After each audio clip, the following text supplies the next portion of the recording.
కేరళ ఎన్నికలు జరుగుతా ఉన్నాయి. 5 రాష్ట్రాల ఎన్నికలతో పాటు. 5 రాష్ట్రాల ఎన్నికలంటే కేరళతోని పాటు వెస్ట్ బెంగాల్, వెస్ట్ బెంగాల్, అదేవిధంగా అస్సాం, ఇంకొక కేంద్రపాలిత ప్రాంతం.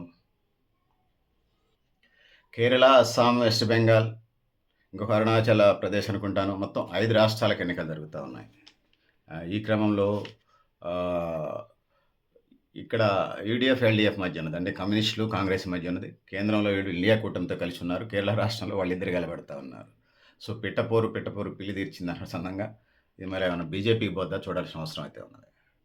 సో మొత్తం 140 స్థానాలకు సంబంధించి కేరళలో ఉన్నటువంటి 140 స్థానాలకు ఏప్రిల్ 9 ఎన్నికలు జరిగే పరిస్థితి మనకు కనపడతా ఉంది. సో ఎల్డీఎఫ్, యూడీఎఫ్ అనేది మధ్యలో నేనున్నానంటూ ఎన్డీఏ కూటమికి సంబంధించిన బీజేపీ మనకు కనిపిస్తూ ఉంది. రాష్ట్రం ఓటర్లో 47% పైగా ముస్లింలు, క్రైస్తవులు ఉండటంతో వీళ్ళు ఈసారి కాంగ్రెస్ వైపు మొగ్గే పరిస్థితి కనపడుతుంది. సహజంగా ఒకసారి కేరళలో సిపిఎంకి ఇస్తే రెండోసారి కాంగ్రెస్కి ఇస్తారు. మొన్న రెండోసారి సిపిఎంకి ఇచ్చారు. మరి ఈసారి కాంగ్రెస్కి ఇచ్చే పరిస్థితి యూడీఎఫ్ వైపు అయితే మొగ్గు కనపడతా ఉంది. సో బీజేపీ కూడా గట్టి ఫైట్ చేస్తుంది. 2021 ఎన్నికలు, ఇప్పుడు ఎన్నికలు ఇట్లా మనం చూసుకుంటా వెళ్ళినప్పుడు తేడాలు కనిపిస్తున్నాయి. 2021 ఎన్నికల్లో రాష్ట్రంలో మొత్తం 140 ఎమ్మెల్యే సీట్లు ఉంటే ఎల్డీఎఫ్కి 95 సీట్లు వచ్చినాయి. ఈసారి యూడీఎఫ్, ఎల్డీఎఫ్ పోటాపోటీగా ఉన్నాయి. రెండు కలిసి సంఖ్యాపరంగా 130 దాటకపోవచ్చు అనేది.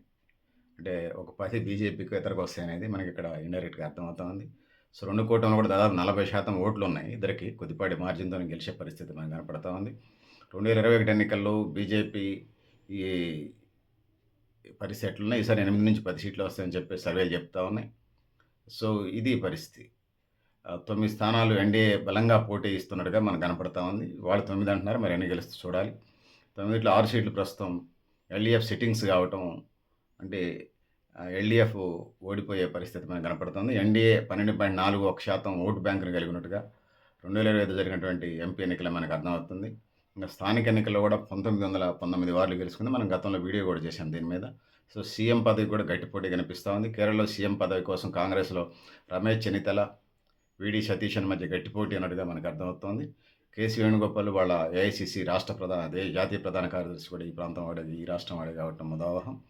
సో వేణుగోపాల్, రాహుల్ గాంధీ ఆంతరంగికుడని కూడా అనుకుంటారు. ప్రస్తుతం ఉన్నటువంటి 22 మంది సిట్టింగ్లో ఎమ్మెల్యేలో 19 మంది తిరిగి టికెట్లు ఇచ్చింది. ఈసారి క్రైస్తవ ఓట్లను అధికంగా నమ్ముకునే 22 మంది క్రిస్టియన్ల అభ్యర్థులకు కూడా కేటాయించింది. ముస్లింలకు ఒక 12 మందికి, నాయర్లకు ఒక 21 మందికి, యజవా సామాజిక వర్గానికి 20 మందికి, బ్రాహ్మణులకు 3 సీట్లు ఇచ్చి కాంగ్రెస్ ఈసారి హస్తగతం చేసుకునే విధంగా కేరళలో మనకు కనిపిస్తూ ఉంది. సో ఇది ఇట్లా ఉన్న పరిస్థితి మనకు కనపడతా ఉంది.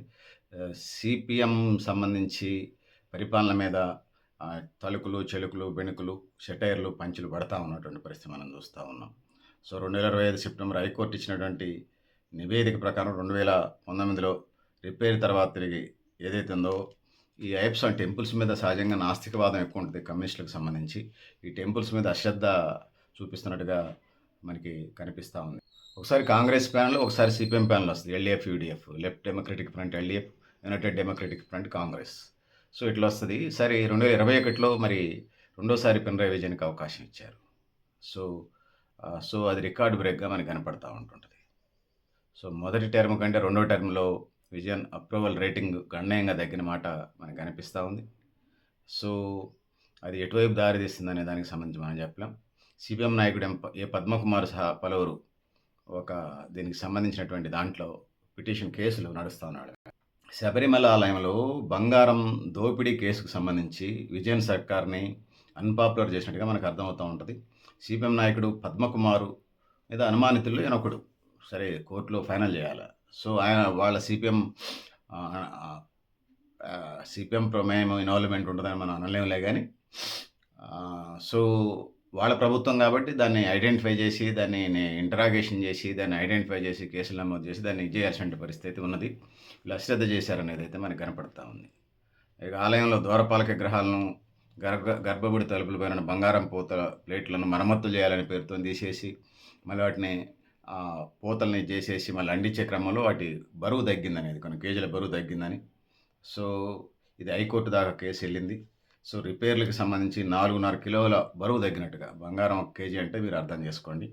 సో 4 కేజీల బరువు తగ్గినట్టుగా అంటే మీరు అర్థం చేసుకోండి. దాదాపుగా 100 కోట్ల రూపాయల స్కామ్ జరిగిందని చెప్పేసి వామపక్ష నేతల మీద కాంగ్రెస్ నేతలు పెద్ద ఎత్తున చేస్తున్నారు. సిట్ దర్యాప్తు అంటే ప్రభుత్వం వేసుకునేది ఆ రాష్ట్ర ప్రభుత్వం. అది వాళ్ళకి అనుకూలంగా ఉంటదనేది ఆరోపణలు ప్రతిపక్షాల నుంచి వినపడతా ఉంటాయి. ఈ మనీ లాండరింగ్ కోణంలో ఈడీ దర్యాప్తు జరుపుతున్నా ఎక్కడ వేసిన గొంగలు అక్కడనే చందంగా మనకు కనిపిస్తా ఉంటుంటది. సో, బీజేపీ వాళ్ళు పనిలో వాళ్ళు ఉన్నట్టుగా మనకు కనపడతా ఉంటుంటది. సో, ఏదైనా ప్రభుత్వం చేపట్టినటువంటి life mission project, AI camera project పెద్ద ఎత్తున అవినీతి జరిగినట్టుగా ఆరోపణలు వినపడతా ఉన్నాయి. సిద్ధాంతాలు గొప్పవే కావచ్చు. దాన్ని నడిపేటువంటి వ్యక్తులే ప్రధానమైనది. భారతదేశంలో గాని, ప్రపంచంలో గాని కమ్యూనిస్టులకు ఉన్నటువంటి ఈ వీటి వల్లనే బదనాం అవుతుంది ఆ పార్టీ. సో, కేరళలో గోల్డ్ స్మగ్లింగ్ కేసులో ప్రభుత్వానికి దగ్గర సంబంధం ఉన్న వ్యక్తులు పేర్లు బయటకొచ్చినట్టుగా మనకు అర్థమవుతా ఉంది. సీపీఎంలో వర్గ విభేదాలు ఉన్నట్టుగానే మనకు కనిపిస్తుంటాయి. విజయను, అచ్యుతానందన్ మధ్య విభేదాలు గతంలో ఉండేయి. మరి అవి ఎంత మట్టుకి సమసిపోయినాయి ఆ పాత గ్రూపులు అనేది మనం చూడాల్సినటువంటి అవసరం అయితే ఉన్నది. సో, సీపీఎం రాష్ట్ర కమిటీ సభ్యుడైన జి. సుధాకరన్ యూడీఎఫ్ మద్దతుతో బరిలోకి దిగిండు. అంటే ఆయన బయటికెళ్ళిపోయినట్టుగా భావించొచ్చు. సో, ఇది పార్టీకి తలనొప్పిగానే ఉన్నది. ఎక్కువగా ఇది ఇదయ్యే విషయం. సో,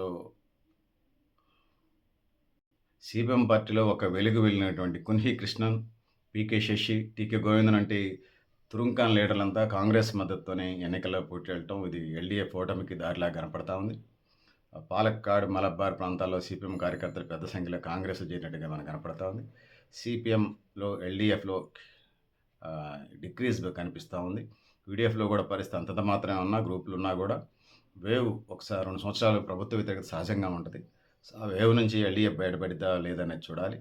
సో, కొంత మార్జిన్ అయితే హ్యాట్రిక్ కొడతాడా విజయన్ అనేది ఒకటి ప్రశ్నార్థకంగా ఉన్న యూడీఎఫ్ కాంగ్రెస్‌కి ఈసారి కేరళ వస్తుందనేది హస్తగతం అవుతుందనేది అనేక మంది విశ్లేషకుల, విమర్శకుల, అనలిస్టుల మాటగా మనకు కనపడుతుంది. పెద్దలారా, మిత్రులారా మీరు కూడా మీ అభిప్రాయాన్ని కామెంట్ బాక్స్‌లో రాయడం తెలియజేస్తూ నేను గరిడేపల్లి సత్యనారాయణ న్యూ లక్ష్య ఆర్గనైజేషన్.